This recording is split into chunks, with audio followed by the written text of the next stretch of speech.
안녕하세요. 저는 성격이 털털하고 무던하다는 소리를 자주 듣는 40대 후반 여성입니다.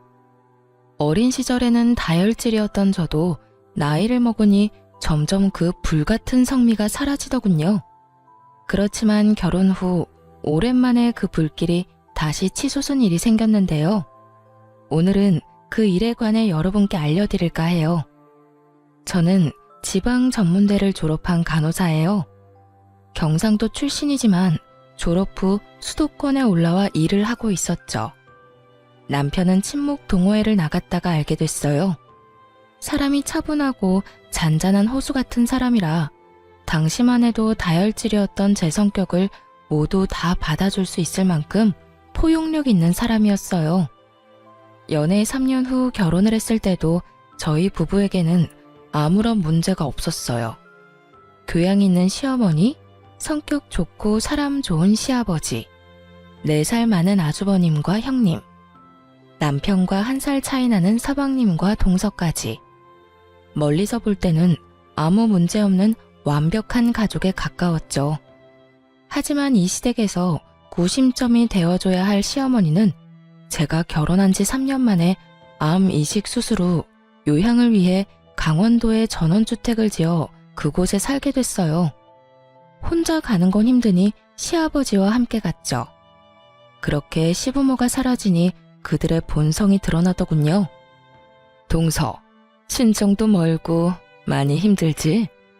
아무래도 사람 사는 곳 다 똑같다고는 해도 근본적으로 수도권이랑은 다른 부분이 많지. 여전히 지방은 시골이잖아. 그러니까 내가 앞으로 좀 더 챙겨줄게. 형님의 그 말에는 아주 작은 가시가 있었어요. 눈치가 빠른 제가 그걸 모를 리 없었죠. 딱 들어봐도 밑에 지방과 시골에 대한 멸시가 바탕에 깔려 있잖아요. 그렇지만 수도권에 오고 나서 간혹 이런 사람들을 만난 적이 있기 때문에 그러려니 하고 넘어갈 생각이었어요. 이런 거 하나하나 대응하느니 그냥 쓰레기는 쓰레기로 두는 게 속 편하거든요. 네, 고마워요 형님. 정말 딱 그렇게만 말했어요. 가타부타 말 섞을 것도 없죠. 그냥 지나치면 그만인 것을. 당시 저희는 새로운 신혼집에 들어온 지 얼마 되지 않은 상태였어요. 결혼한 지 3년이나 됐지만 괜찮은 집을 찾을 수 없고 아무래도 돈이 좀 모자라서 2년 반 정도 제 자취방에서 살면서 돈을 모으고 있었거든요. 그래서 이번에 들어온 새 집이 너무 좋았어요. 작은 집이었지만 제 나름의 인테리어도 하고 안에 드릴 가구며 가전도 모두 제가 손수 골랐죠. 그런데 형님이 저희 이사 소식을 알고는 도와주겠다며 이것저것 챙겨주기 시작하더군요. 처음에는 커피 머신이었고 그 다음은 에어프라이어였어요. 솔직히 챙겨준 것들 모두 중고였고 그다지 필요 없는 물건들이었지만 억지로 가져다 안겨주는 그 물건들을 안 된다고 도로 돌려보낼 수 없었어요. 솔직히 그 사람 평소 행실이야 어떻든 챙겨주고자 한 건 아주버님 생각이었을 수도 있으니까요. 게다가 성의를 무시하는 것도 좀 그랬어요. 좋은 의도라고 생각하기로 했죠. 그런데 뒤로 갈수록 좋은 의도가 아닌 것 같더라고요. 그러다가 결국 일이 터졌죠. 동서, 이거 받아. 내가 저번에 동서 집에 가보니 밥솥이 4, 5인용이더라고. 우리 집 밥솥은 10인용이니 손님 많이 왔을 때도 덜 불편할 거야. 계속 쓰고 있기 그렇잖아. 저희한테 주시면 형님네는요? 10인용이면 저희야 좋기는 한데 살짝 거부감이 생겼어요. 솔직히 여태 형님이 챙겨준다고 해서 받은 것들은 상태가 썩 좋지 않았거든요. 커피 머신, 토스트기, 선풍기, 에어프라이어, 튀김기. 거의 대부분이 본인이 쓰다가 준 것들이었어요. 처음 한두 번은 깨끗하게 해서 주는 것 같더니 그 뒤부터는 점점 먼지 쌓인 것 그대로 주더군요. 게다가 거절할 틈도 없이 무조건 가져와서 안겨주니 받지 않을 수도 없었고요. 여하튼 또 그런 일이 생길까봐 저도 마음 졸였죠. 얼마 전에 친정에서 밥솥을 하나 해왔어. 기존에 쓰던 것도 몇 개월 안 됐으니 동서한테 줄게. 어차피 이것저것 많이 아끼고 있지? 아, 고마워요, 형님. 그렇지 않아도 곧 태어날 아이를 위해서라도 밥솥은 큰 걸로 살까 고민했어요. 챙겨주시면 잘 쓸게요. 솔직히 몇 개월 전에 샀다는 이야기에 이번에는 좀 다르겠구나 하고 생각했어요. 사실 저희 집에 있던 밥솥은 제가 자취하면서 쓰던 것이거든요. 집 사는데 돈을 다 끌어모았던 터라 돈이 많이 모자라서 자취할 때 썼던 것들 중에 쓸만한 건 여전히 쓰고 있는 형편이었어요. 혼자 살 때야 작은 것도 괜찮았지만 결혼을 하고 나니 입도 늘고 간혹 손님이 오면 밥하기 애매하더라고요. 그래서 저는 너무 고마워했죠. 그래, 없는 형편에 이것저것 가릴 틈이 어딨겠어? 우선 아끼고 봐야 살림에 보탬이 되지 않겠어? 그러니까 밥솥 살 생각 말고 그 돈으로 고기나 더 사 먹어. 어차피 서방님이랑 동서 둘이 벌어서 돈 되는 일도 없잖아. 뭐 지방에서야 둘이 번 정도면 잘 먹고 잘 살 수 있었을 텐데 여기는 좀 다르지. 그 정도 월급 누구 코에 붙여? 그러니까 아끼고 살아. 내가 이렇게 도와주잖아. 피식 웃으며 꺼내는 형님의 말에 묘하게 기분이 더러웠어요. 하지만 이번만은 버리지도 못하고 저희 집 구석에 쌓인 형님이 준 물건과는 다를 거라는 생각이 들었죠. 그렇게 고마움의 인사를 전하고 집에 돌아왔어요. 그날은 바빠서 열어보지도 못하고 잤어요. 다음 날이 남편 강원도 가는 날이었거든요. 저는 당직이 있어서 가지 못하고 남편 집만 싸줬어요. 하룻밤 자고 온다고 했거든요. 당직을 서고 집에 오니 남편은 이미 강원도로 떠났더군요. 그리고 저는 전날 받아온 밥솥을 꺼냈어요. 밥솥은 대형 브랜드 물건으로 작년 모델이 맞긴 했어요. 그런데 밥솥을 확인하다가 열이 확 오르는 걸 느꼈어요. 뚜껑 닫히는 부분에 있는 이음새 중 한쪽이 깨져서 잘 닫히지 않는 걸 발견했거든요. 물론 그뿐이면 차라리 다행이었어요. 제품 뒤쪽에 있는 물바지에는 얼마나 오랫동안 안 씻었는지 곰팡이가 가득 펴 있었고요. 무엇보다 안쪽 뚜껑을 열어보니 증기 빠져나가는 곳에 덕지덕지 묻어있는 변색된 오염물들이 보다가 진짜 토할 뻔했어요. 저는 여태 형님이 준 물건들을 떠올렸어요. 이건 아니다 싶었죠. 솔직히 여태 받아온 것들 모두 하자가 있었거든요.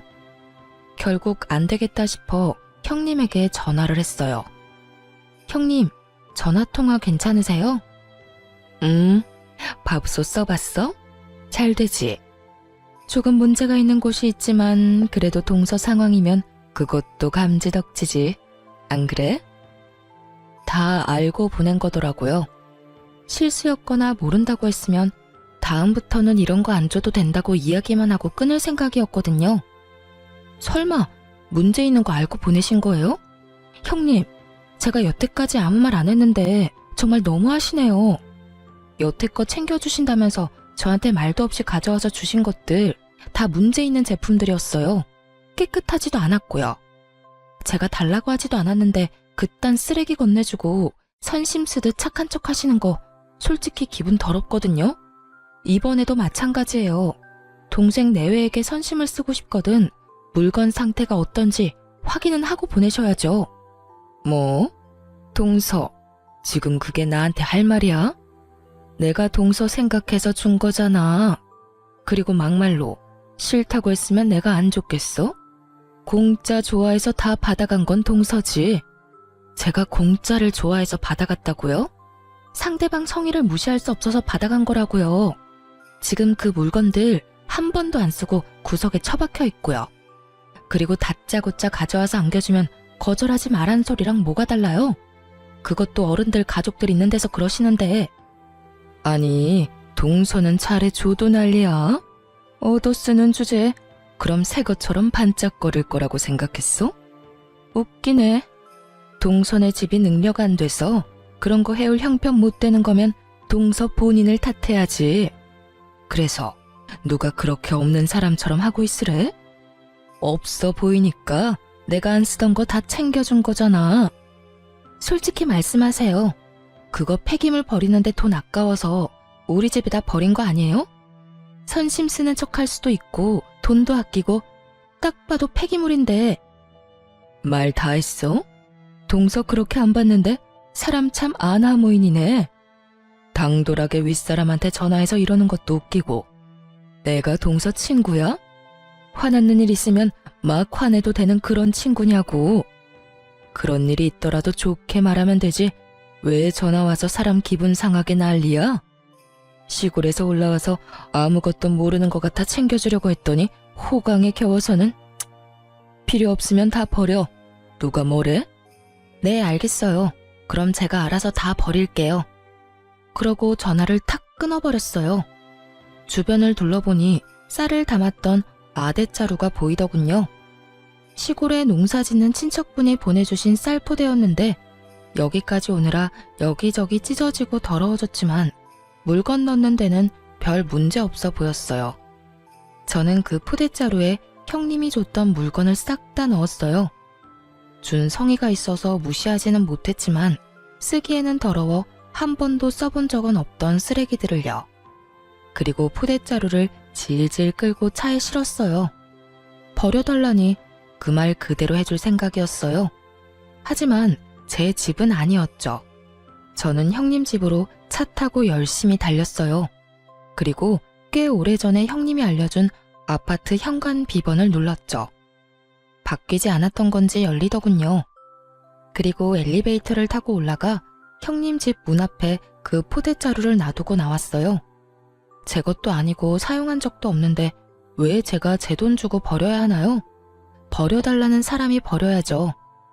그렇게 집에 와서 개운한 마음으로 쉬는데 아주버님에게서 전화가 왔어요. 네, 아주버님. 어쩐 일이세요? 그이랑 강원도 가신다고 들었는데요. 아니, 재수씨. 한 가지만 물어보려고 전화했어요. 혹시 우리 와이프가 재수씨한테 준 물건들 상태 확인된 거 사진 있습니까?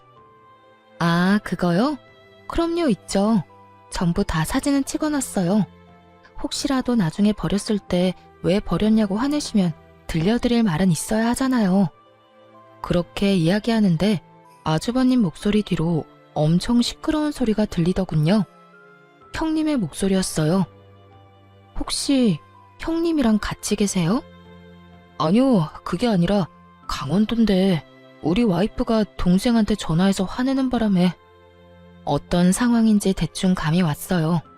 제가 반품한 쓰레기를 확인하고 형님이 저희 남편에게 전화해서 생난리를 치고 있더군요. 게다가 그 목소리는 남편의 스피커폰을 통해 시부, 시모, 아주버님이 계신 그 자리에 모조리 다 흘러들어갔고요. 남편이 말할 틈도 주지 않고 오디오를 꽉꽉 채우는 형님을 보며 자기 무덤 열심히 파고 있구나 하는 생각이 들었어요.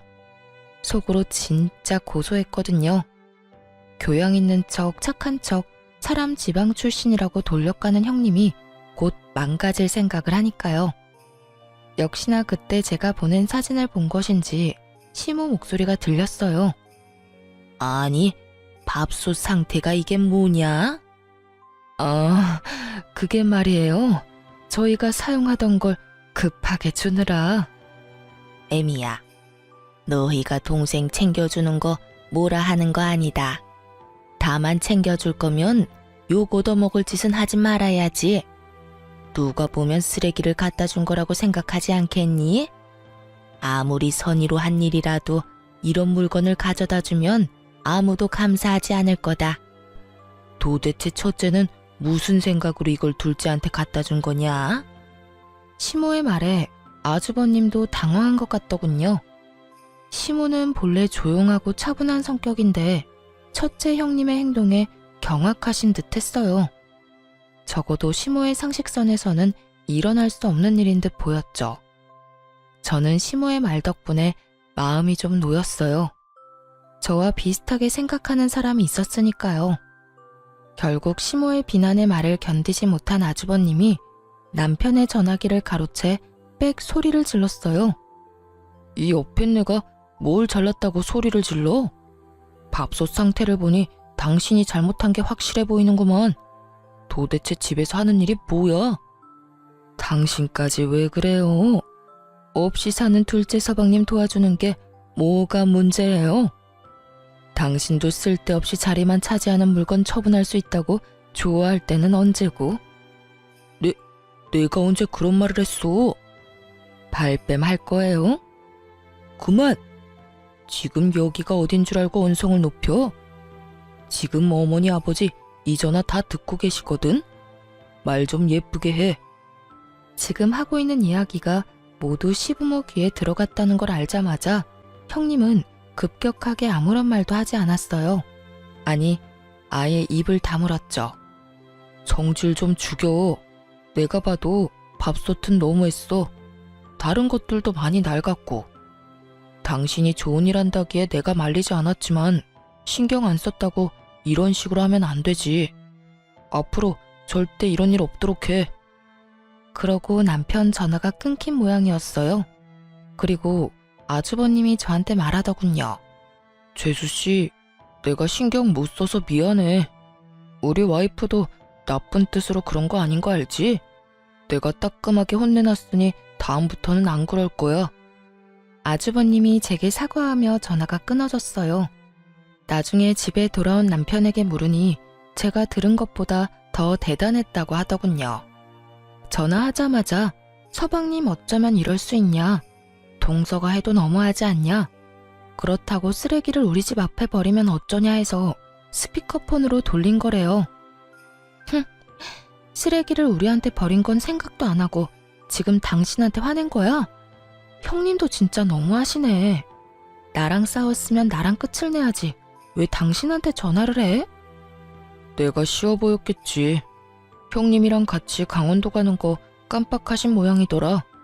알고 있었으면 나한테 그런 소리 했을까 싶어. 미안해. 괜히 당신 기분 나쁜 소리 듣게 만들었네. 당신이 사과할 게 뭐가 있어. 이게 다 우리가 너무 좋게만 생각해서 그런 거지.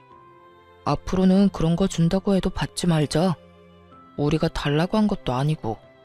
그런 걸 주고도 상대방이 감사해야 할 거라는 생각은 도대체 어떤 머리에서 나오는 건지 모르겠네. 남편도 저도 공감하는 말이었어요. 그렇게 그 뒤로 저희 가족과 형님네 가족은 그런 일로 싸울 일은 없게 됐죠. 쓰레기는 자기들이 돈 내고 버려야죠. 왜 남의 집에 쓰레기를 버리나요? 여하튼 그 뒤로 형님과 얼굴 마주칠 때마다 서로 정색하는 어색한 사이가 됐어요. 솔직히 저야 속 편했죠. 매번 지방 시골 이야기하면서 사람 까는 말 듣고 있는 것도 하루 이틀 일이지 이젠 그 말 안 들어서 좋더라고요.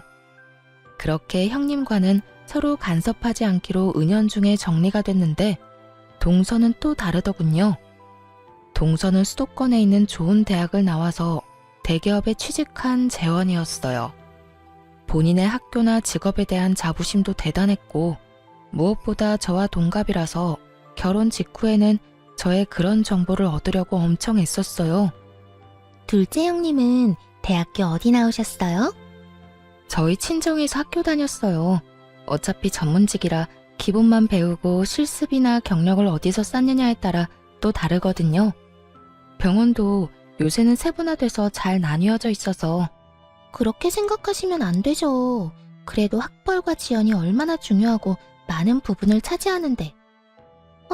그렇지 않아도 저희 회사 지잡대 나온 직원 한 명 있거든요.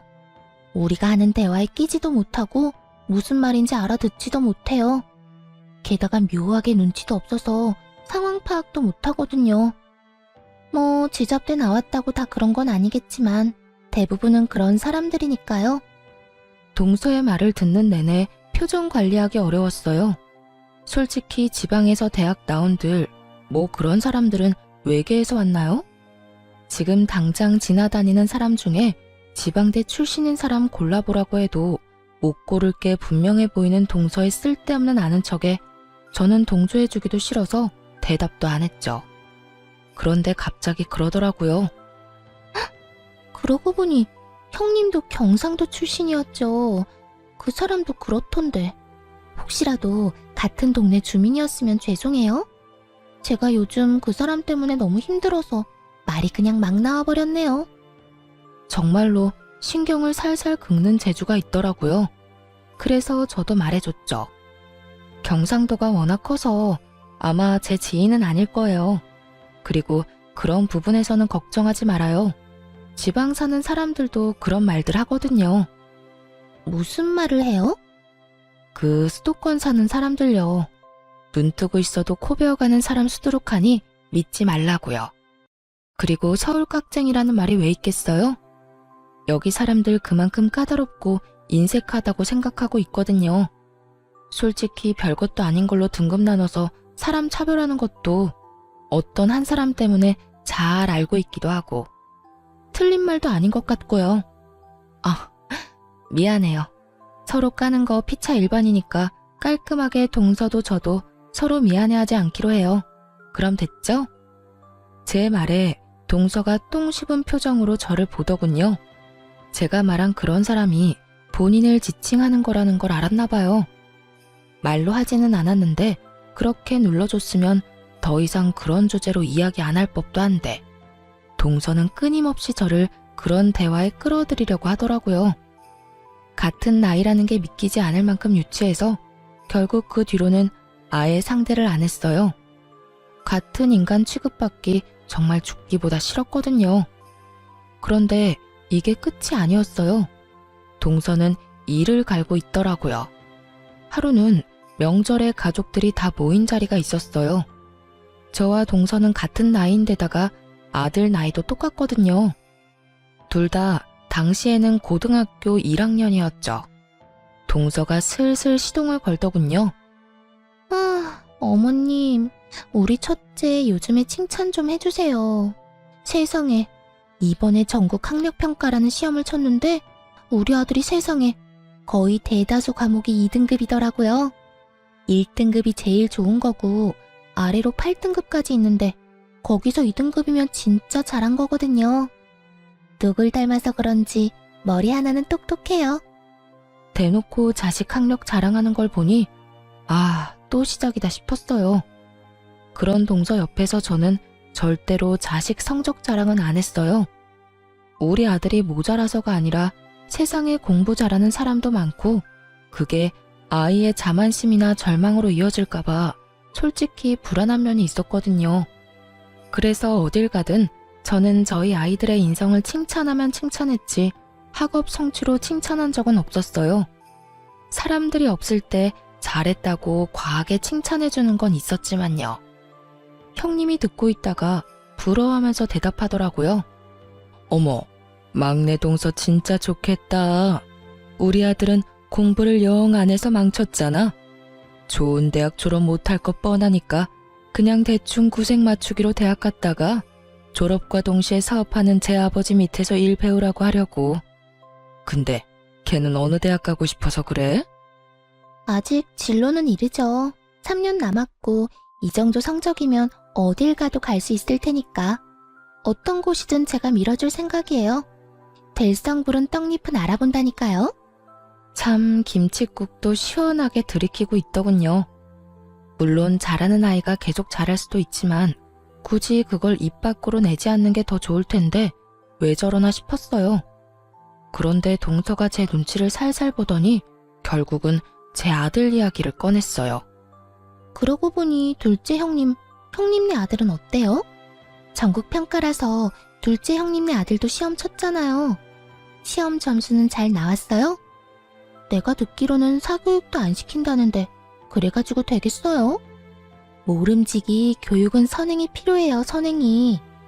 이제 와서 시작해도 다 늦은 거 아시죠? 게다가 보세요. 사촌지간의 동갑인데 얼마나 기분이 안 좋겠어요? 사춘기 남자애가 얼마나 상처받을지. 그래도 형님은 성적 같은 거 중요하게 생각 안 하잖아요. 그게 속 편할 수 있죠. 자식 앞날에는 크게 도움 안 되더라도 편하긴 하잖아요. 안 그래요? 정말 몰상식하고 속 끓는 소리 하는 데는 1인자더군요. 제가 한숨을 푹 쉬자 듣고 있던 시모가 동서에게 한마디 했어요. 막내야, 애들끼리 비교하는 거 아니다. 왜 경쟁의식을 부추기고 있어? 애들마다 특성도 다르고 잘하는 것도 다른데 왜 그거 하나로만 판단하니?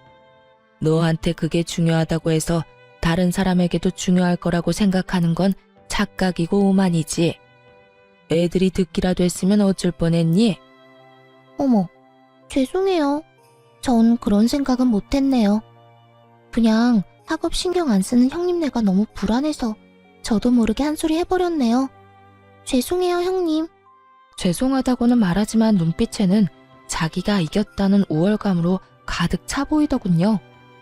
괜찮아, 동서. 내가 우리 아들 성적에 크게 신경 안 쓰는 건 맞는 말인데 뭐. 근데 그런 시험 있었다는 것도 몰랐네. 아들, 잠깐만 이리 와봐. 네, 엄마. 너 이번에 전국 학력평가? 뭐 그런 시험 친 거 점수가 어떻게 나왔니? 엄마가 잘 기억이 안 나네. 사실 알고는 있었어요. 우리 아들 성적이 잘 나온 거. 제가 엄마인데 왜 모르겠어요. 아, 이번에는 운이 좋았는지 전 과목 1등급 나왔어요. 저번에는 1, 2등급 섞여 있었는데 이번에 인강이 좀 도움된 것 같기도 해요. 어머, 그랬어? 잘했어, 잘했어. 지금 뭐 하고 있었어? 여름방학에 영어학원 다녀보려고요. 아직 1학년이라서 회화학원으로 다녀보고 싶어서 알아보는 중이에요.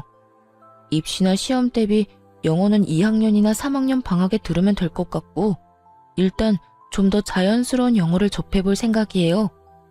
누구 아들인지 똑부러지게 말하더군요. 제가 말하지 않아도 아들은 자기에게 뭐가 필요한지 정확히 알고 있었어요. 물론 그렇게 계획적으로 키운 건 저였지만요. 아들을 방으로 들여보내고 꿀먹은 벙어리가 된 동서에게 제가 웃으며 말했죠. 우리 아들이 외탁을 한 것 같아요. 사실 여태까지 말씀드릴 일이 없어서 말 안 하고 있었는데 저희 부모님 두 분 다 교육직에 몸담고 계셨거든요. 오빠도 의사고 여동생도 변호사라 솔직히 저희 가족 중에 저만 공부하는 거 별로 안 좋아했어요. 그런데도 우리 아들 머리 좋은 거 보면 아무래도 삼촌이나 이모 영향을 많이 받은 것 같아요. 제가 그렇게 말하자 시모가 고개를 끄덕이더군요. 시모는 알고 있었거든요. 저희 집안에 고학력자가 많다는 걸요. 그리고 제가 그걸 말하는 걸 그리 좋아하지 않는다는 것도요. 솔직히 집에 잘난 사람 많으면 필연적으로 쭉정이 하나쯤은 생기고 그게 우리 가족 중에서는 저였거든요. 그렇다고 제가 사랑을 못 받은 건 절대 아닌데 상대적 박탈감을 많이 느꼈었죠. 그리고 아들이 커감에 따라 그 박탈감을 많이 회복했고요. 아들이 잘 되니 제가 잘 되는 것처럼 마음이 편안해졌으니까요. 어쨌든 자기 아들과 동갑인 제 아들이 실력이 더 좋다는 걸 알고 난 뒤 동서는 그 뒤로 학업과 관련된 이야기는 전혀 하지 않았어요. 세상에는 뛰는 놈 위에 나는 놈 있다는 걸 손수 몸으로 겪었잖아요. 제가 아들 성적 자랑 안 하는 건 이런 사태를 미연에 방지하기 위한 것도 있어요. 애 성적 자랑하다 상대방에게 발리면 그것만큼 쪽팔리는 것도 없거든요. 그것도 본인이 먼저 도발했다고 친다면 말이죠. 그렇게 저는 저와 맞지 않는 두 사람을 저와 멀리 떨어뜨리는 데 성공했어요. 남편과 헤어질 수는 없으니 그 사람들을 최대한 멀리하는 것 말고는 저의 내적 평화를 유지할 방법은 없었죠. 뭐 그건 그거대로 나쁘지는 않았어요. 명절, 부모님 생신 이런 때 제외하고는 거의 만날 일이 없으니까요. 그런데 어느 날 시부가 쓰러졌다는 연락을 받게 됐어요. 아파서 강원도에서 요양을 하고 있는 건 시모였는데 갑작스레 시부가 쓰러진 거죠. 뇌경색이었고 다행히 장보러 시내에 나와 있던 터라 일찍 발견돼서 병원으로 갈 수 있었어요. 다행이었죠. 최대한 골든타임은 지켰으니까요. 하지만 강원도에는 시모와 시부뿐이었고 시부가 다치니 요양 중인 시모가 시부의 간병을 해야 했어요. 물론 간병보험을 들어서 간병인을 쓰기도 했지만 모든 시간을 간병인이 봐주는 건 아니니까요.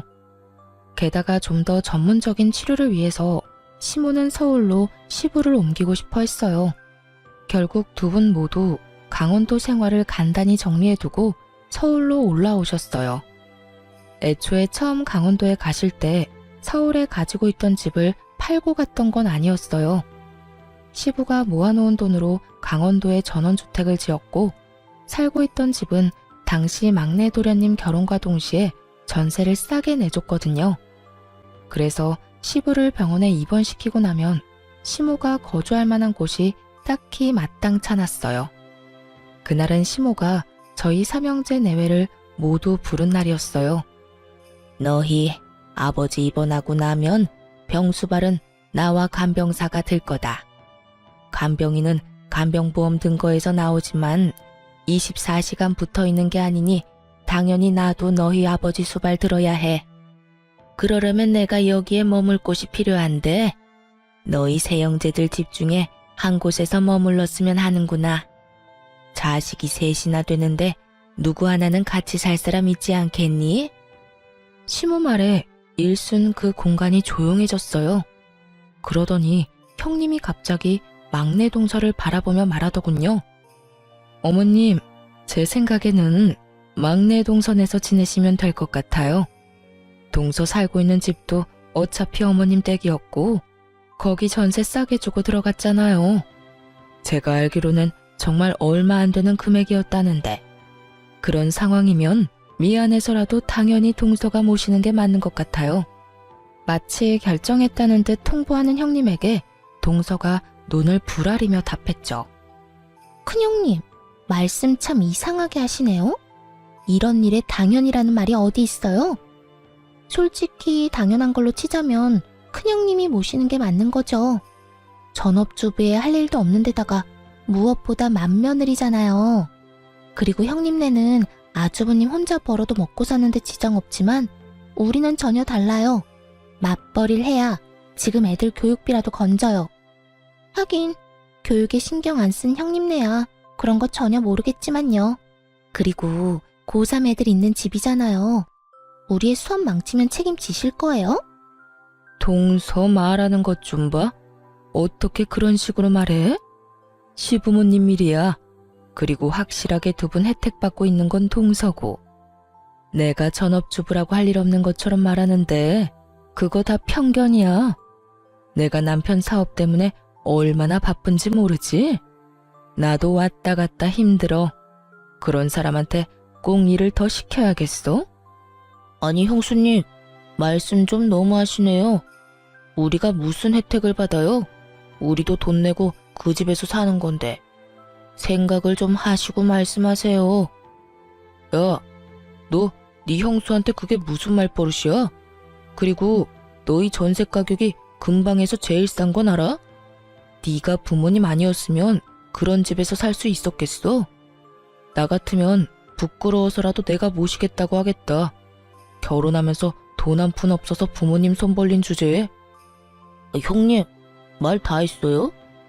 어느새 첫째 형님과 동서의 다툼은 첫째 아주버님과 서방님의 싸움으로 번졌고 두 사람이 멱살을 잡으며 누가 잘했니 못했니 옥신각신하고 있었어요. 결국 누구 하나 피볼 것 같으니 남편이 깜짝 놀라 두 사람을 말리고 들었죠. 형님, 막내야, 그만 좀 해. 어머님 보시는 앞에서 이게 무슨 주대야? 둘째, 네가 하면 되겠네.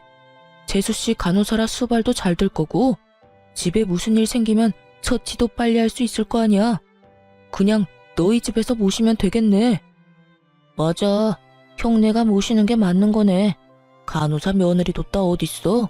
이럴 때 쓰는 거지. 그렇게 싸우다 우리 쪽으로 불통을 투하하더군요. 솔직히 현실성 없는 이야기라서 가만히 있었는데 결국은 우리 쪽으로 몰더군요. 솔직히 정말 하기 싫었어요. 환자 치료에 감정 노동까지 하는 간호사 일이 만만치 않다는 걸 아무도 모르더군요. 저도 일하고 난 뒤에는 집에서 손가락 하나 까딱하지 않고 쉬고 싶은 사람이었죠. 그런데 그렇다고 아픈 어르신 둘 데리고 또 죽어도 못 해드린다 말하고 그러는 것도 좀 인간적으로 아니라고 생각했어요. 그렇지만 저희도 사정이 그리 좋지만은 않았죠. 집은 23평이고 건장한 아들이 둘이나 있는 집이었죠. 코딱지만한 방 3개를 아들 둘과 부부가 나눠 쓰고 있었거든요. 아무리 봐도 시모를 모실 자리가 없었어요. 저는 깊은 한숨과 동시에 남편에게 물었죠. 돈 많이 벌 자신 있어? 어머님 모시려면 좀 더 큰 집에 가야 해. 이 평수로는 거의 답도 안 나와.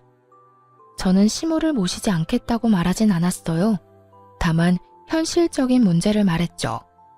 만약 당장이라도 큰 집에 갈 수 있다면 모시는 것도 가능할 것 같았거든요. 안 되면 대출 받으면 되지. 기존 대출 거의 다 갚아가잖아. 아니면 이 집도 가격 많이 올랐으니까 팔고 조금 더 외곽에 있는 큰 집을 대출 끼고 사도 되고. 그리고 나 많이 도와줄 거지? 나 혼자 모든 걸 감당하게 하지만 않으면 나도 2분 모시는 거 괜찮아. 당연하지. 내가 많이 도와줄게. 지금도 많이 도와주고 있잖아. 정말로 남편은 저를 잘 도와주는 사람이었고 약속까지 하니 마음이 좀 놓였어요. 그래서 제가 시모에게 말했죠. 그이가 많이 도와준대요, 어머님. 그럼 저희 집에 가세요. 당분간은 좀 좁아서 힘드시겠지만 조만간 좀 더 큰 평수 알아볼게요. 제가 그 말을 하자마자 형님과 동서, 아주버님과 서방님 얼굴에 환한 웃음꽃이 피더군요. 수발 안 들어서 기분 좋은 건지는 모르겠지만 너무 속보이는 모습에 눈살이 다 찌푸려지더라고요. 그런데 그 모습을 다 지켜본 시모가 제 손을 꼭 잡으며 말하더군요. 그래, 고맙다. 둘째 네가 참 힘든 선택을 했구나. 그런 의미에서 나도 그냥 너희 집에 얹혀 살며 수발만 받을 수는 없잖니.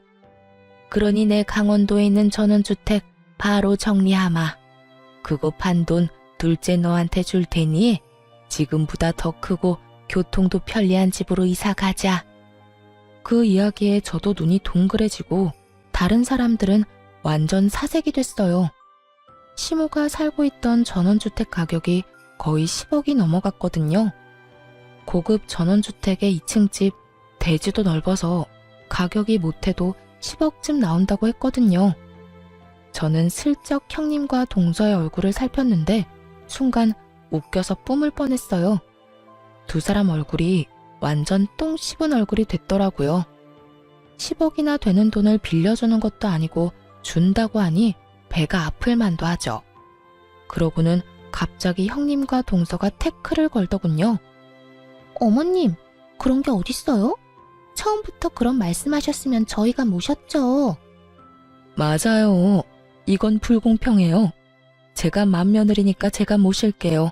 그게 당연하다고 생각해요. 당연은 무슨 당연이에요? 큰형님, 아까 저한테 뭐라고 하셨죠? 제가 부모님 혜택 받고 있으니까 제가 모셔야 한다면서요. 제가 모실게요. 그러니까 어머님, 저희 집으로 오세요. 정말 속안이 투명하게 비칠 만큼 날 것 그대로의 속보이는 반응이었어요. 서로 자기가 하겠다고 우기더니 갑자기 둘이서 또 저를 공격하더군요. 얌전한 고양이 부뚜막에 먼저 올라간다더니 이것 봐요. 얌전하게 생겨서 어머님 돈 때문에 수발든다고 한 거니까 거기에 속지 마세요. 네, 큰형님 말이 맞아요. 어머님이 이렇게 교양 있으신데 저런 지방대 출신에 교양 없는 지방 사람이랑 같이 있으면 어머님한테 도리어 안 좋아요. 둘째 형님, 돈 욕심 낼 생각 말고 어머님 저희한테 맡기세요. 아시겠어요? 참으로 당당하더군요. 뭐가 그렇게 당당한지 저는 눈꽃만큼도 모르겠던데 말이죠. 이 상황을 모두 지켜보고 있던 시모의 얼굴이 차갑게 착 가라앉더니 큰형님과 동서에게 호통치셨죠. 너희가 그런 말할 자격이 어디 있어? 이미 너희 둘은 기회를 영영 잃었어. 내가 돈 이야기하기 전에 내 수발 든다고 한 사람은 둘째 혼자뿐이었어.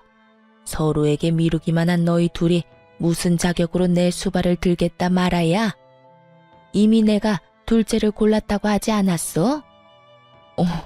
어머님, 그렇지만 돈 10억이 애들 이름도 아니고 이런 식으로 하나들한테 다 주시는 것도 형평성에 어긋나고요.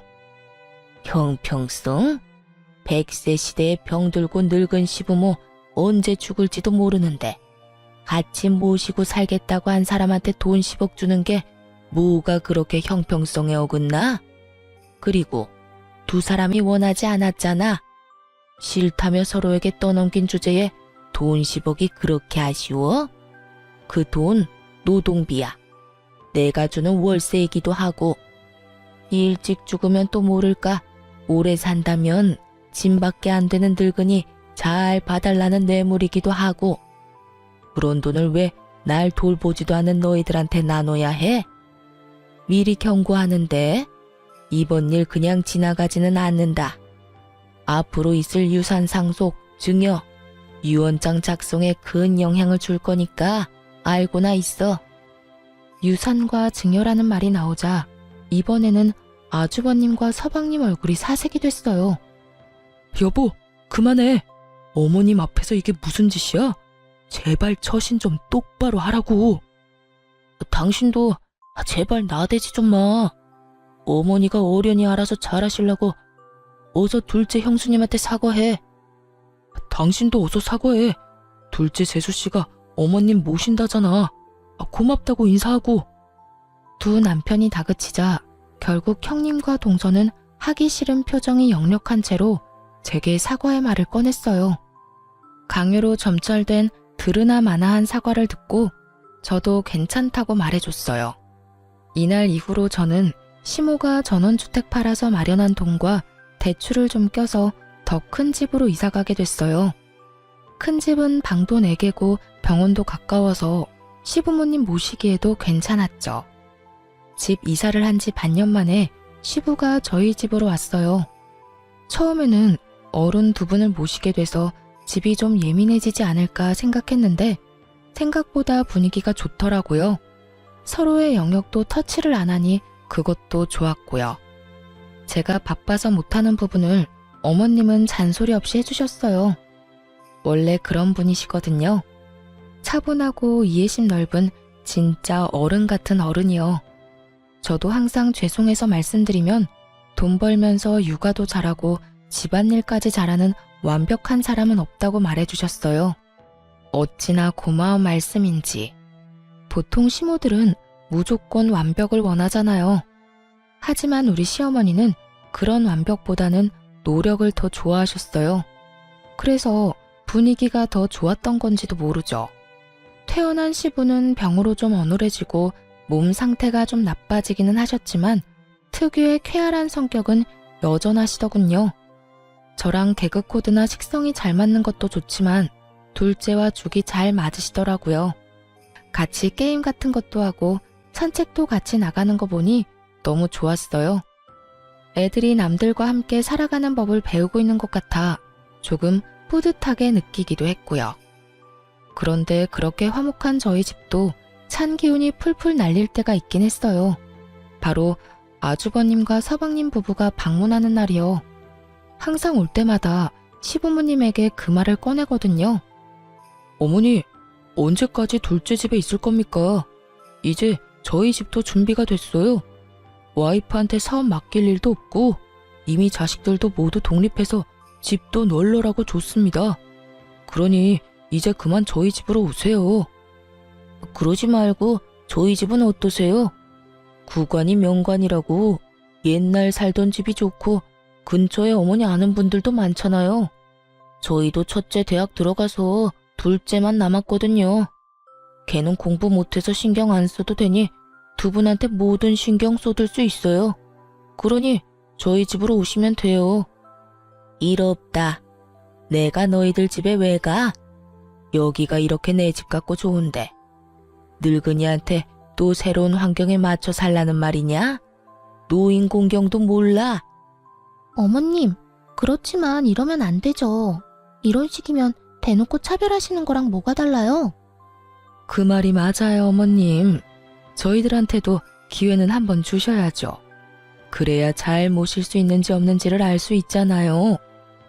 너희는 여태 니들이 둘째한테 한 건 생각 안 하지? 내가 그걸 다 봤어. 첫째, 네가 둘째 지방에서 올라왔다고 깔보고 무시하는 거. 1년에 몇 번 만나지 않은 나라도 할 정도로 노골적이고 지저분한 일이었어.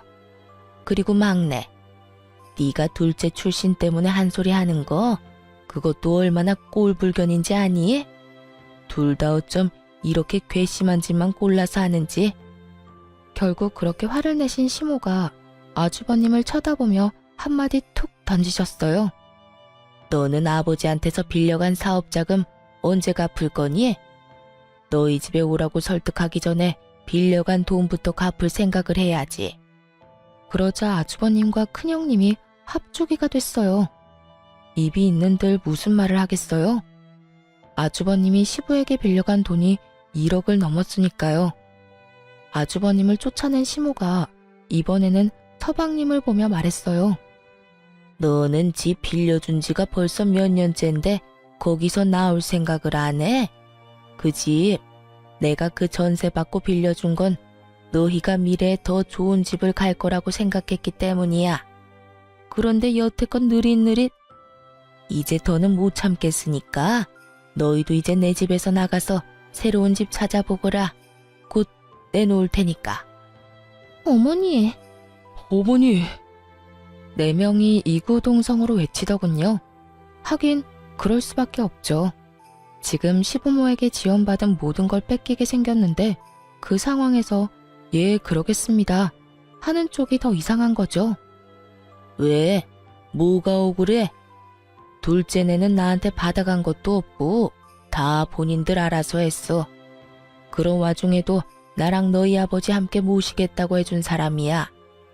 부모님한테 받아간 것도 많으면서 책임은 지지 않으려는 너희가 뭐가 억울해? 지금 너희가 가지고 간 것까지 돌려줄 생각 아니면 여기 와서 이렇게 난리들 치지 말어. 잘 사는 사람들 속 뒤집지 말고. 결국 4명 모두 돈 때문에 어머니한테 그런 말 아니라며 마치 변명하듯 말을 던져놓고는 밖으로 나가더군요. 그 뒤로 저희 집에 찾아와서 시부모에게 자기네 집에 가자며 꼬시는 사람은 없어졌어요. 그 사람들이 더 이상 찾지 않으니 속이 다 시원했죠. 그러게 처음부터 남한테 맡길 생각으로 남한테 미루기 전에 상황 파악을 잘했더라면 그 누구가 됐든 우리보다는 더 좋은 조건으로 이제 와서 후회하고 매달리는 일은 없었을 거예요. 그저 눈앞에 귀찮은 일만 치워보자고 남한테 미루다가 결국은 알짜배기도 모두 뺏기고 본인들 것이라 생각한 것도 뺏기게 생겼으니 말이죠. 저는 처음에 형님과 동서가 저를 차별하거나 괴롭힐 때 시모가 너무 지켜보고만 있으신 거 아닌가 하는 생각을 할 때가 있었거든요. 보고도 못 본 채 하고 있는 것처럼 말이죠. 하지만 이번 일로 깨달았죠. 안 보이는 것 같아도 다 보이는 법이고 평소 행실대로 걷어가는 거라고 말이죠. 저를 출신이나 학력으로 차별하는 사람들은 저희 가족들 중에는 없어요. 그런 이야기 꺼낼 때마다 시모와 시부께서 기함을 하시니 아무도 그런 이야기를 못 꺼내죠. 오늘 제가 들려드린 사연 즐겁게 보셨나요? 긴 글 읽어주셔서 감사하고 오늘도 즐거운 하루 되시길 바랍니다.